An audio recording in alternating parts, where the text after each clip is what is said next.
আসসালামু আলাইকুম রহমতুল্লাহ ওবরাকাতুহ। আলহামদুলিল্লাহ রাব্বিল আলামিন ওসসালাতু ওয়াসসালামু আলা রাসূলিহিল কারীম ওয়া আলা আলিহি ওয়া সাহবিহি ওয়া মান তাবিআহুম বিইহসানিন ইলা ইয়াউমিদ্দিন, আম্মা বা'দ। সুপ্রিয় দর্শক শ্রোতা, শুরুতে জানাচ্ছি আপনাদেরকে শুভেচ্ছা ও স্বাগতম। আপনাদের সামনে উপস্থিত হয়েছি আমরা একটি মনোজ্ঞ সাক্ষাৎকার পর্ব নিয়ে, যেখানে উপস্থিত হয়ে থাকেন বিশিষ্ট আলেমে দ্বীন, ইসলামী চিন্তাবিদগণ। আজকে আমাদের এই সাক্ষাৎকার অনুষ্ঠানে উপস্থিত হয়েছেন, তাশরিফ এনেছেন বিশিষ্ট আলেম, ইসলামী চিন্তাবিদ, মুফতি কাজী মোহাম্মদ ইব্রাহিম সাহেব। আসসালামু আলাইকুম রহমতুল্লাহি অবরাকাতুহ। ধন্যবাদ মোহতারাম আপনাকে। আপনাকেও ধন্যবাদ। মোহতারাম, আসলে আমাদের পূর্বে বেশ কিছু আপনার কাছেও সাক্ষাৎকার নিয়েছি আমরা। অনেক সুন্দর আপনি আমাদেরকে মূল্যবান তথ্য দিয়ে উপকৃত করেছেন। আজকে আপনার কাছে আমরা একটি গুরুত্বপূর্ণ বিষয় নিয়ে আসব, যে বিষয়টি অত্যন্ত গুরুত্বপূর্ণ, যা না হলে কোনো মমিন হওয়া সম্ভবই নয়, কোনো মুসলিমের ইসলাম ঠিক রাখা সম্ভব নয়। জীবনের শুরুতেই যে বিষয়টির প্রয়োজন, সেটির নাম হলো তাওহীদ, আল্লাহ সুবহানাহু ওয়া তাআলার একত্ববাদ। আপনি একটু তাওহীদ সম্পর্কে আমাদেরকে একটু ধারণা দেবেন। আলহামদুলিল্লাহ ওয়াসসালাতু ওয়াসসালামু আলা রাসূলিল্লাহি ওয়া বা'দ। ইসলামের একেবারে যেই মূল শিক্ষাটা, সেটাই কিন্তু আপনি নিয়ে আসছেন আজকে। জি, আম্বিয়া কেরামদের সাথে যত লড়াই যুদ্ধ হয়েছে উম্মতের, এই তাওহীদ নিয়ে তো হয়েছে। নূহ আলাইহিস সালামের যে মহাপ্লাবন, জি, সেটা কিন্তু তাওহীদ লঙ্ঘনের কারণেই। কারণে কওমে সামুদকে যে একটা বিশাল শব্দের মাধ্যমে হত্যা করা হয়েছিল, সেটাও তাওহীদ লঙ্ঘনের কারণে। আজ জাতিকে যে ৭ রাত ৮ দিনের মরু ঝড় দিয়ে একেবারে দাফন করে ফেলা হয়েছিল মাটির নিচে, তাওহীদ লঙ্ঘনের কারণে। ফেরাউনকে যে লোহিত সাগরের তলায় ডুবে দেওয়া হয়েছিল, সেটাও তাওহীদ লঙ্ঘনের কারণে। আসলে তাওহীদটা হলো হাক্কুল্লাহি আলাল ইবাদ। আল্লাহ একটাই অধিকার দাবি করেন বান্দাদের কাছে, সেটা হলো আমার হয়ে যাও, আমার মুখে হয়ে যাও সর্বক্ষেত্রে, আমাকে একমাত্র মাবুদ হিসেবে গ্রহণ করো। তো এই যে সৃষ্টির কাছে স্রষ্টার একটা দাবি, একটা হক, একটা অধিকার, একটা রাইট, এইটাই আসলে তাওহীদ। এটা সূরা জারিয়াতের ৫৬ নম্বর আয়াতে যেটা আল্লাহ বলেছেন, ওমা খালাকতুল জিন্না ওয়াল ইনসা ইল্লা লিয়াবুদুন, আমি জিন আর মানুষকে আমার ইবাদত ছাড়া অন্য কোনো উদ্দেশ্যে সৃষ্টি করিনি। এখানে যদি আল্লাহ এভাবে বলতেন যে খালাকতুল জিন্না ওয়াল ইনসা লিয়াবুদুন, জিন মানুষকে আমি আমার ইবাদত করার জন্য সৃষ্টি করেছি। আরো ও কিছু কাজ থাকতো তাদের। যদি ওমা খালাকতুল জিন্না, খালাক্তুল ওমা জিন্না আর ইল্লা, ইল্লা আমি না সৃষ্টি বুঝুন। করি নাই এই উদ্দেশ্য ছাড়া অন্য কোনো উদ্দেশ্যে, এইভাবে যদি না বলতেন, তাহলে খালাকতুল জিন্না ওয়াল ইনসা লিয়াবুদুন, জিন মানুষকে আমি আমার ইবাদতের জন্য সৃষ্টি করেছি, তার মানে অন্যের ইবাদত কিন্তু নিষিদ্ধ হয় না। আর তারা অন্য কারো ইবাদত করলেও সমস্যা নেই, তবে আমারটা আমার পাইলেই হলো, তাইলেই এমন একটা ভাব হতো। কিন্তু আল্লাহ বলেছেন ওমা খালাকতুল জিন্না ওয়াল ইনসা ইল্লা লিয়াবুদুন। লিয়াবুদুন, আমি সৃষ্টি করিনি অন্য কোনো উদ্দেশ্যে আমার ইবাদত ছাড়া। তাহলে বোঝা গেল এখানে আর অন্য কারো ইবাদত করা করার সুযোগ নেই। আর কোনো সুযোগ নাই, সুযোগ একেবারে শেষ। এখানে অনেকে প্রশ্ন করতে পারেন যে আয়াতুল ইবাদতের আর আপনি বলতেছেন তাওহীদের কথা, তাওহীদের কেমন একটা বিপরীত হলো না? হ্যাঁ, ইবনে আব্বাস যিনি রাইসুল রাইসুল মুফাসসিরিন, মুফাসসিরিন। উনি বলেছেন যে আল ইবাদাতু ফিল কোরআন ফাইন্নামা হিয়াত তাওহীদ, কোরআনে যতবার ইবাদতের কথা এসেছে সবখানে আসলে তাওহীদ। তাওহীদটা হলো উদ্দেশ্য।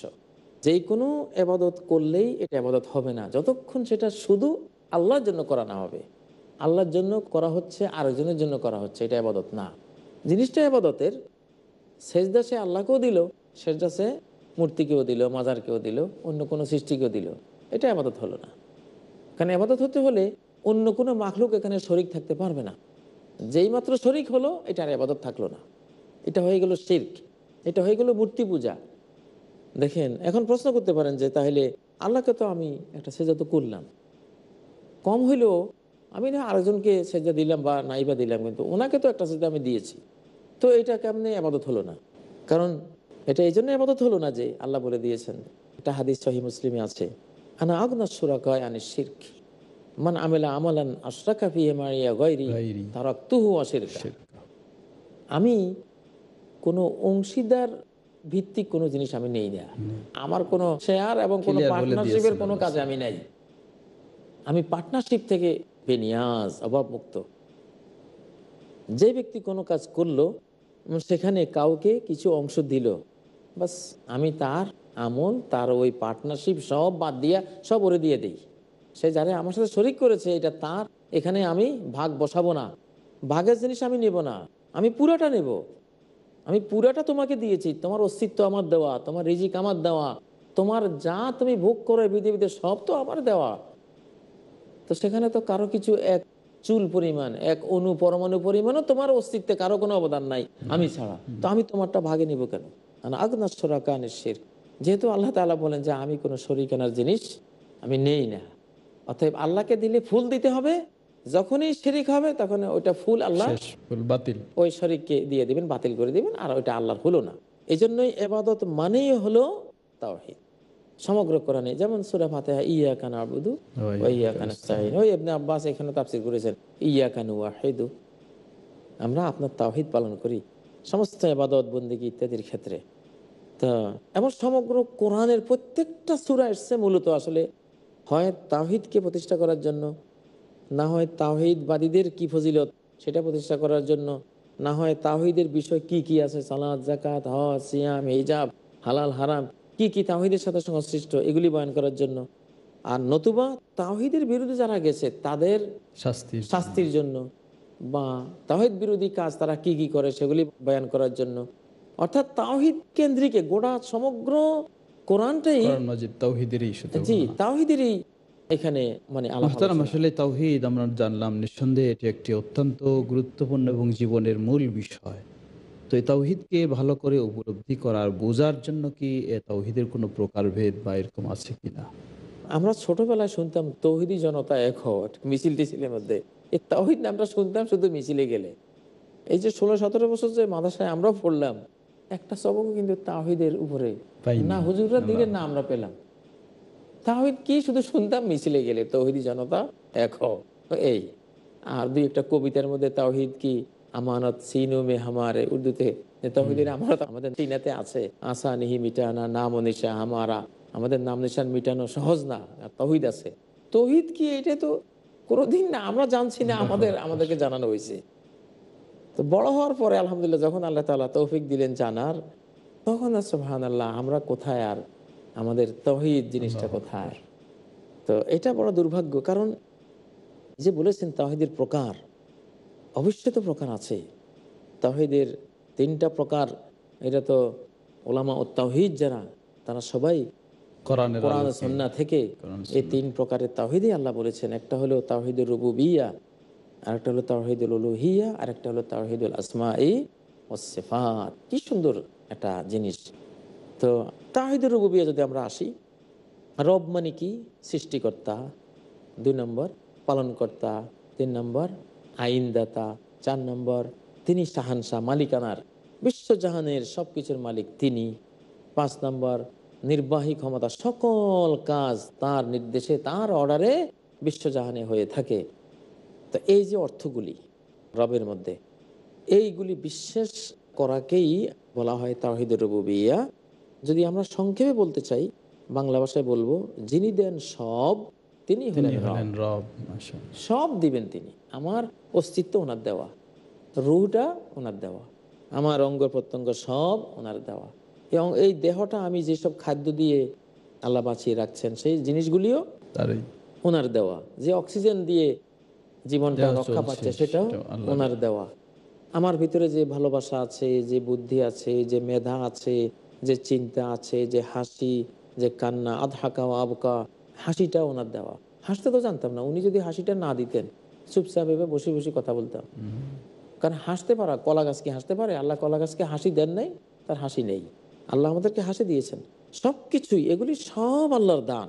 চোখের দৃষ্টি আল্লাহর দান, কানের শ্রবণ শক্তিটা আল্লাহর দান, স্পর্শ করলে বুঝি গরম না ঠান্ডা না কি, এটা আল্লাহর দান। জিহ্বা দিয়ে, একটা জিহ্বা দিয়েছেন, দুনিয়ার কয় হাজার কয় লাখ রকমের স্বাদ এখানে দিলে জিহ্বা বলে দিবে যে এটা সুবহানাল্লাহ। এগুলি সব আল্লাহর দান। এর পাশাপাশি এর চেয়ে বড় দান হলো ঈমান। আল্লাহ যে আমাদেরকে ঈমান দিয়েছেন, আল্লাহু আকবার। ওনার যে মহব্বতটা অন্তরে দিয়েছেন, ওনার উপরে তাওয়াক্কুল করার যে গুণটা দিয়েছেন, ওনাকে ভয় করার যে গুণটা দিয়েছেন, বা ওনার নবীকে ভালোবাসার যে গুণটা দিয়েছেন, এইগুলি কিন্তু আরো বড় দান, আরো বড় রিস্ক। এগুলি যে এলম তিনি দিয়েছেন আমাদেরকে, যে জ্ঞান, যারা কোরআন ও সুন্নাহর এলম অর্জন করেন, এলমটা যে আল্লাহ দিয়েছেন, এটাও কিন্তু দান। তো মানে যিনি দেন সব, তিনি হলেন তিনি হবেন রব। এখন আমি যদি এলম চাইতে হয়, কার কাছে চাইবো? রব্বে যেদিনই এলমা, রব আপনি আমাকে এলেম বাড়াই দেন। আমি যদি বাঁশ দিয়া, খড়কুটে দিয়ে একটা কিছু বানাইয়া যদি তারে জ্ঞানের দেবী নাম দেয়, আর তার কাছে কই যে আমার কিছু জ্ঞান দাও, এটার ধন্যবাদ ভিতরে তো মোহতারাম, বাঁশ। আপনি খুব সুন্দর উদাহরণ নিয়ে এসেছেন আপনার কাছে। আমরা একশনরা এগুলি শুনবো, তবে এই পর্যায়ে একটু ছোট্ট বিরতির দিকে যাচ্ছি। সুপ্রিয় দর্শক শ্রোতা, সময় হয়ে গেছে, একটু ছোট্ট বিরতি নিতে হচ্ছে। আবার বিরতির পরে আপনাদের সামনে ফিরে আসবো, আশা করি আপনারা ধৈর্য সহকারে অপেক্ষা করবেন। আসসালামু আলাইকুম রহমতুল্লাহি ওবরাকাতুহ। আসসালামু আলাইকুম রহমতুল্লাহি ওবরাকাতুহ। সুপ্রিয় দর্শক শ্রোতা, ছোট্ট বিরতির পর আবার আমরা ফিরে এসেছি। আমরা অত্যন্ত অত্যন্ত মূল্যবান তথ্যবহুল কথা শুনছিলাম, যা আমাদের জীবনের মূল বিষয় তাওহীদ প্রসঙ্গে। ধন্যবাদ মোহতারামকে, আপনি আমাদের যে তাওহীদ বিষয়ে কথা জি বলছিলেন, আবার একটু সেই ব্যাখ্যা বা জি, উদাহরণ সহ আমরা আপনি বলবেন। বলছিলাম, আপনাকে ধন্যবাদ যে আপনার একটা প্রশ্নের কারণে আমাদের দর্শক শ্রোতারা আজকে তাওহীদের কথা শুনতে পাচ্ছে। আল্লাহ আপনার হায়াত বাড়িয়ে দেন, আমিন আমিন। বাতে পুঁতে বাড়াক আল্লাহ তাআলা আপনাকে। আমাদের সমাজে একটা দোয়া করে জি জি যে জি। বাতে পুঁতে আল্লাহ বাড়াক, তো সে দোয়া দিলাম। এফরাদুল্লাহে বে আফআলিহি, যে এই পৃথিবীতে মহাবিশ্বে যা দান সব আল্লাহর, সব এককভাবে ওনার, এটা বিশ্বাস করা, এটা হলো তাওহীদুর রুবুবিয়্যাহ। তো সেই জন্য এইটার দাবি হলো কিছু চাইলে ওনার কাছে চাওয়া। যেমন চাইতে ইবনে আব্বাসকে নবীজি বলেছেন, যে সহিহ হাদিসটা আছে, আলবানী বলেছেন সহিহ, ইজা সাআলতা ফাসআলিল্লাহ, ফাসআলিল্লাহ। তুমি কিছু চাইলে আল্লাহর কাছে চাইবা। কেন? কারণ আল্লাহ ছাড়া তো কেউ দাতা নাই। আল্লাহ যেটা দেবেন না, এইটা কোথাও তুমি খেতে গেলেও পাবা না, মার্কেটে গেলেও এটা তোমার কপালে জুটবে না, সারা পৃথিবী ঘুরলেও এটা এটা পাওয়া যাবে না, যদি ওখান থেকে অনুমোদন না হয়। না, মানুষ অবশ্য ভুল বুঝে যে কই আল্লাহ দেয়, আমি নিলাম জমিন থেকে, নিলাম মার্কেট থেকে, নিলাম বাপ দাদা থেকে, আল্লাহ কেমন দিল? আরে তোমার বাপ দাদায় জমিনে, মার্কেটে কোত্থেকে জিনিসটা আসলো, সেটা তো বড় কথা। তো এই টেপ যে আমাদেরকে পানি দেয়, এখন শিশু বাচ্চা তার জ্ঞানের অভাব যদি বুঝে যে এই ভালো টেপে আমাকে পানি দিচ্ছে, কিন্তু এই পানি কি টেপে দেয়? এটা তো ওই টাঙ্কিতে, সেই টাঙ্কিতে আসছে জমিনের ভিতর থেকে, জমিন। জমিনের ভিতরে আসছে আকাশ থেকে বৃষ্টির মাধ্যমে, বৃষ্টিতে গেছে সাগর থেকে, সাগরে পাইছে কোত্থেকে? আল্লাহ তাআলা যেদিন পৃথিবী সৃষ্টি করলেন, সেদিন আগ্নেয়গিরির সেদিন মাধ্যমে দিয়েছে। পাথরকে গলিয়ে বাষ্প করে মহাশূন্যে উড়িয়ে আস্তে পানি, আখরাজা মিনহা মা আহা অমর আহা, পৃথিবীর ভিতর থেকে এই পানি বের করলেন সেই প্রক্রিয়ায়, যেটা এখনকার বিজ্ঞানের জগতে আমরা জানি কি কি কি প্রক্রিয়া পানি সৃষ্টি হয়েছে। তো এটা তো উনি সৃষ্টি করেছেন, আমাকে তো যাইতে হবে ওইখানে। হুম, আমি যদি মনে করি টেপে পানি দেয়, টেপ খুব ভালো, তাই তো হলো না।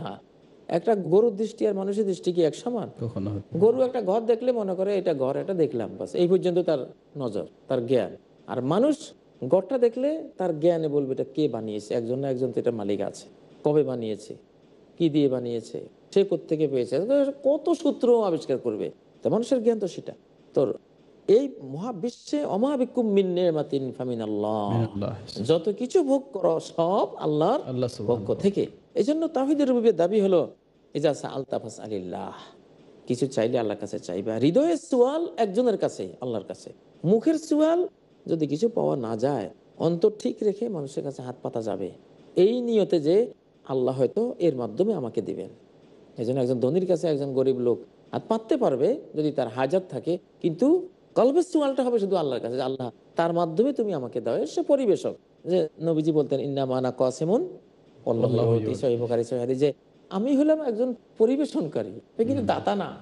আমার হাত দিয়ে তোমার কাছে পৌঁছলে এটা মনে করো না যে আমি মোহাম্মদ দিয়েছি, আমি কি বানিয়েছি এগুলি, দেওয়ার আমি মালিক। কোত্থেকে পাবো? আমরা তো হলাম জাত ফকির। যেমন সূরা ফাতিরে আল্লাহ বলেছেন ইয়া আইয়ুহান নাস আনতুমুল ফুকারাউ ইলাল্লাহ, তোমরা সবাই আল্লাহর কাছে ফকির। আমরা ফকির, আমাদের বাবা আদম ফকির, মা হাওয়া ফকির, আমি নিজে ফকির, আমার 14 গোষ্ঠী, আমরা ফকির গোষ্ঠী। নবী রাসূল সবাই ফকির। আমরা আমরা গোষ্ঠী সুদ্ধা সবাই ফকির। আমাদের গুণ একটাই, সেই গুণটা কি? নাই, কিছুই নাই। আমাদের গুণ হইল নাই এর গুণ, কিছুই নাই আমাদের, সব আল্লাহর। যেই সম্পদ ভোগ করি, যা ভোগ করি, সব আল্লাহ। সূরা আল হাদীদ আল্লাহ বলেছেন আনফিকু মিম্মা জাআলাকুম মুস্তাখলাফিনা ফীহি, ব্যয় করো ওই সম্পদ থেকে যে আল্লাহ তাআলা যে সম্পদে তোমাদেরকে মালিক করে দিয়েছেন, খলিফা বানাইছেন, তোমাদেরকে মালিক উনি, মালিক উনি। মালিক উনি, কিন্তু তোমাকে ব্যবহারের একটা অধিকার দিয়েছেন, ব্যবহারের মালিকানা দিয়েছেন, ব্যবহার করো, কিন্তু সত্ত্বাধিকারী উনি। আল্লাহ সুবহানাহু। তো সেই হিসেবে দেখেন তাওহীদে রুবুবিয়্যাহ কত জরুরি, যে এই পৃথিবীতে যে আমি আছি, আমাকে এই চেতনা নিয়ে বসবাস করতে হবে। একটা নিঃশ্বাস নিলে আল্লাহর একটা নেয়ামত আমি ভোগ করলাম। অক্সিজেন উনি বানিয়ে রেখেছেন গাছগাছালির সাহায্যে, আমি ভোগ করলাম, ঠিক না? সুবহানাল্লাহ। সূর্যের আলো আমি ভোগ করেছি, কার দান? আল্লাহর দান। ওজা আল্লাহ সিরাজা ওয়া হাজা, আমি এই প্রদীপ্ত প্রদীপ, এই সূর্য আমি সৃষ্টি করেছি। সুবহানাল্লাহ। চাঁদের আলো একটু যদি ভোগ করি রাতের বেলায়, কত সুন্দর চাঁদ। ওজা আলাল কমরা ফীহিন্না নূরা, যেমন সূরা আন-নূহ আল্লাহ বলেছেন যে আকাশমণ্ডলীতে তিনি চাঁদকে একটা আলোর উৎস বানিয়েছেন, নূর বানিয়েছেন। সুবহানাল্লাহ। তাহলে এই সব অবদান কার? একমাত্র আল্লাহ। অতএব জ্ঞান চাইতে গেলে আল্লাহর কাছে চাইব, কোনো মানুষের কাছে যে আপনি আমার জ্ঞান বাড়িয়ে দেন। মানুষ কি কারো জ্ঞান বাড়িয়ে দিতে পারবে? পারবে না। কোনো দেবদেবী পারবে? পারবে না। ধন্যবাদ মুহতারাম, আসলে খুব সুন্দর বর্ণনা দিচ্ছিলেন। এরপরে যেতে তাওহীদের দ্বিতীয় প্রকার ইফরাদুল্লাহ বিল ইবাদা, যেটা জি উলুহিয়া যেটাকে বলা হয়, জি, যেটা একেবারে তাওহীদের দ্বিতীয় প্রকার, যেটা তাওহীদুল উলুহিয়া। একটা তো গেল তাওহীদুর রুবুবিয়্যাহ, মানে যা আসে আমার জীবনে, যেটা আসে সেটা আল্লাহর পক্ষ থেকে আসে, আর কারো থেকে নয়। দৃঢ়ভাবে এটা বিশ্বাস করতে হবে, কোনো সন্দেহ রাখা যাবে না। একজন থেকে সব আসে, এটা হলো তাওহীদুর রুবুবিয়্যাহ। আর উলুহিয়া হলো তার উল্টাটা, যা আমার জীবন থেকে যাবে সব একজনের জন্যই যাবে। কি সুন্দর! একটা হলো আদান, হলো প্রদান। উনি আমাকে দিচ্ছে সব, আর আমি ওনাকে দেব সব। আমি যেমন আমার জীবনের সব ওনার থেকে নিয়েছি, তেমনি আমার জীবনের সব আমি তাকে দেব। যেমন সূরা আল আনামের ১৬২ নম্বর আয়াত, কুল ইন্না সলাতি ওয়া নুসুকি ওয়া মাহইয়ায়া ওয়া মামাতি লিল্লাহি রাব্বিল আলামিন। বলো আমার সালাত, আমার কোরবানি, যাবতীয় ইবাদত, জীবন মরণ সব একজনের জন্য, তিনি হলেন আল্লাহ রাব্বুল আলামিন। সুবহানাল্লাহ, লা শারীকা লাহু, কোনো শরীক নেই। তাহলে কথা কিন্তু দুইটা, আমি যার থেকে সব নিচ্ছি, আমার সব আমি তাকে দিয়ে দিলাম, শেষ। এটা হলো তাওহীদুল উলুহিয়া। এখন আমার সেজদা কার? আল্লাহর। আমি যে হাত জোড় করে দাঁড়াচ্ছি, এটা পাওনাদার আল্লাহ। আমি যে একটা রুকুতে যাব, এটা আল্লাহর হক। আমি যে একটা হুকুম মানবো, কার হুকুম মানবো? আমি আল্লাহর হুকুম মানবো। হুকুম মানার এই আনুগত্যটা, এই ইবাদতটা আমি আল্লাহকে দেব। হুকুম মানাই তো মূল ইবাদত। যেমন সূরা ইউসুফের 40 নম্বর আয়াতে আল্লাহ বলেছেন যে ইনিল হুকমু ইল্লা লিল্লাহ আমারা আল্লাহ তা'বুদু ইল্লা ইয়্যাহ। হুকুম একমাত্র আল্লাহর, আর তিনি নির্দেশ করেছেন, হুকুম দিয়েছেন যে শুধু তার ইবাদত করো। তার নির্দেশ, ইনিল হুকমু ইল্লা লিল্লাহর পরে আয়াতটা আনার অর্থ হলো যে হুকুমটার কথা বলা হয়েছে, এই হুকুম পালনটাই হলো আসলে ইবাদত। আল্লাহর হুকুম পালন করা, তার নির্দেশ ক্যারি করা, তার আদেশ অনুসারে চলা, নিষিদ্ধ কাজগুলি বর্জন করা, এটাই হলো ইবাদত। তো তাওহীদুল উলুহিয়াই কিন্তু সমস্ত নবী রাসূলদের সাথে কাফেরদের লড়াইয়ের মূল পয়েন্ট। কাফেররা অনেকেই আল্লাহর রুবুবিয়্যাত বিশ্বাস করত। যে আমরা যদি একজন হিন্দুকে বলি, একজন খ্রিস্টানকে বলি, ইহুদিকে বলি, বৌদ্ধকে বলি, ভাই তোমার এই ক্ষেত খামারটা এগুলি কে দিয়েছে? কেউ বলবে গড দিয়েছে, কেউ বলবে ঈশ্বর দিয়েছে, মুসলমান হলে বলবে আল্লাহ দিয়েছে, এটা কিন্তু সবাই বলবে। কিন্তু যখনই বলবো তাইলে তো এই সব যখন ওনার দেওয়া, তো তোমার জীবনের ইবাদতগুলি ওনাদের দাও, এইটা বললে আর এই শুরু হলো পিছুটান। আসল মতলব কিন্তু এই সময় বোঝা যায়। তো এখানেই পার্থক্যটা যে মক্কার কাফেররা বলতো যে সব তো আল্লাহর দান, কিন্তু যখনই নবীজি বলছেন তাহলে সব ইবাদত আল্লাহকে দাও, তখন ওরা বলতো আজা আলাল আলিহাতা ইলাহা ওয়াহিদা। মুহাম্মদ সব ইলাহ মাবুদ বাদ দিয়ে এখন যে তুমি একজনের দাবি নিয়ে আসছো, এত মাবুদে মিলিয়েও দুনিয়াটা সুন্দর চলে না, আর তুমি এখন বলতেছো একজন, তাহলে কি উভয়টা হবে? এই আহাম্মকদের এইটাই বুঝে ধরতো না যে এক আল্লাহ কিভাবে এত বড় দুনিয়া চালাবে। ওনার যে কত বড় ক্ষমতা, যে 7 আসমান 7 জমিন ওনার হাতের তালুতে রাখলে 7টা সরিষার দানার সমান হবে। ইবনে আব্বাস যে বলতেন মাসসামাওয়াতু সাব ওয়াল আরদুনা সাব ফি কাফির রহমান ইল্লা কাখারদালাতিন ওয়াহিদা। সুবহানাল্লাহ। তো ওদের কল্পনাটা আসতো না, ওদের জ্ঞান সংকীর্ণতার কারণে।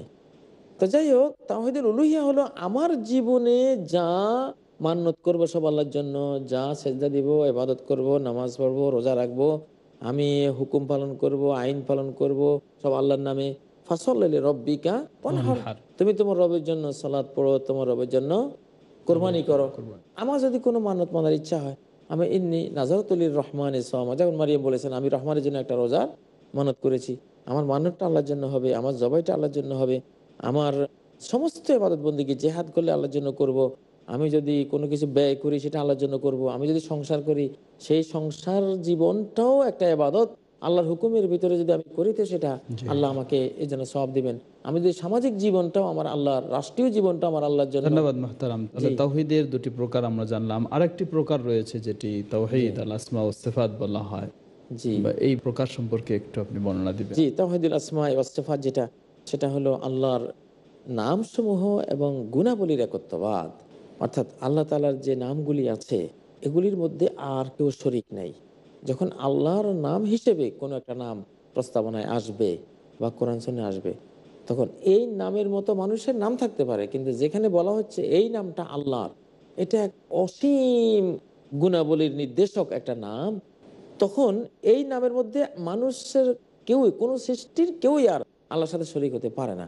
যেমন আল্লাহ তাআলা 99 নাম আছে, ইন্না লিল্লাহি তিসআন ওয়া তিসঈনা ইসমান মিআতান ইল্লা ওয়াহিদা মান আহসাহা দাখালাল জান্নাহ, সহিহ বুখারীর হাদিস।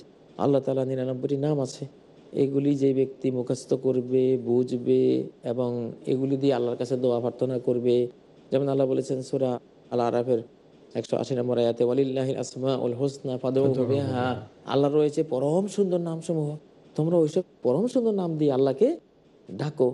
তো এটা হলো আসমাউল মুহতারাম, হুসনার আল্লাহর একটা গুণাবলীর ক্ষেত্রেও তাহলে নিশ্চয়ই এটা একটা তাওহীদের গুরুত্বপূর্ণ অবশ্যই দিক। গুরুত্বপূর্ণ বিষয় যে তো আল্লাহ। যেমন আল্লাহ সুবহানাহু ওয়া তাআলা একটা বৈশিষ্ট্য বলা যেতে পারে যে আল্লাহ সুবহানাহু ওয়া তাআলা কি সত্তায় সর্বত্র রয়েছেন, না তিনি আরশের উপরে রয়েছেন, এই বিষয়টা তো একটু ক্লিয়ার হওয়া দরকার আমাদের। আপনি এইটা যে প্রশ্নটা করেছেন, এই প্রশ্নে গেলে তো শতকরা আমার মনে হয় 98 জন ইমানের খাতা থেকে বাদ পড়ে যাবে। আল্লাহু আকবার। কারণ আমরা শিশুকাল থেকে শুনে এসেছি আল্লাহ সব জায়গায়, সর্বত্র বিরাজমান, মুমিনের কলবে আছেন, সবখানে আল্লাহ। এখন অনেক বিজ্ঞানীরাও বই লেখেন সবখানে আল্লাহ, নাউজুবিল্লাহ মিন যালিক। আলহামদুলিল্লাহ। অথচ দেখেন 20 নম্বর সূরা আত-তাহার তো 5 নম্বর আয়াতে আল্লাহ বলেছেন আর রহমান আলাল আরশি আলাল আরশি ইস্তাওয়া, ইস্তাওয়া। রহমান আরশের উপরই বিরাজমান। এখানে আল আরশকে আগে আনা হয়েছে। যদি আর রহমানু ইস্তাওয়া আলাল আরশ বলা হইতো, তাহলে বলা হতো রহমান আরশের উপরে বিরাজমান, তার মানে অন্য জায়গায় থাকতে পারে, কিন্তু আলাল আরশকে আগে আনা হয়েছে। তো আরবি ব্যাকরণ অনুসারে অর্থ হয় রহমান আরশের উপরেই বিরাজমান, আর কোথাও সর্বত্র বিরাজমান নন। নন, সর্বত্র বিরাজমান নন। ধন্যবাদ মোহতারাম। এটা অত্যন্ত একটি গুরুত্বপূর্ণ বিষয় যা মানুষের ঈমান আকিদার সাথে ওতপ্রোতভাবে জড়িত শুধু নয়, বরং ঈমান আকিদার মূল বিষয়। মূল বিষয় আমরা ইনশাআল্লাহ বিষয়টি আপনার কাছে আরো পরবর্তী সাক্ষাতে সুযোগ হলে আমরা জেনে নেব ইনশাআল্লাহ। আজকে আমাদের আর সুযোগ হচ্ছে না। আপনাকে অনেক ধন্যবাদ, আপনি অনেক আপনাকেও আমাদের ধন্যবাদ। সুন্দর বর্ণনা দিয়েছেন। সুপ্রিয় দর্শক শ্রোতা, আপনারাও অপেক্ষা করছিলেন একটি অত্যন্ত গুরুত্বপূর্ণ বিষয় হয়তো শোনার, কিন্তু দুঃখিত আমাদের সময় শেষ হওয়ার কারণে আজকে বিদায় নিতে হচ্ছে। আবার সুযোগ হলে ইনশাআল্লাহ পরবর্তী সাক্ষাতে আমরা মুহতারামের কাছে বিষয়গুলি জেনে নেওয়ার চেষ্টা করব। আল্লাহ সুবহানাহু ওয়া তাআলা আমাদের সবাইকে উপকৃত হওয়ার তৌফিক দান করুন। সুবহানাকাল্লাহুম্মা ওয়া বিহামদিকা আশহাদু আল্লা ইলাহা ইল্লা আনতা আস্তাগফিরুকা ওয়া আতুবু ইলাইক। আসসালামু আলাইকুম ওয়া রাহমাতুল্লাহি ওয়া বারাকাতুহু।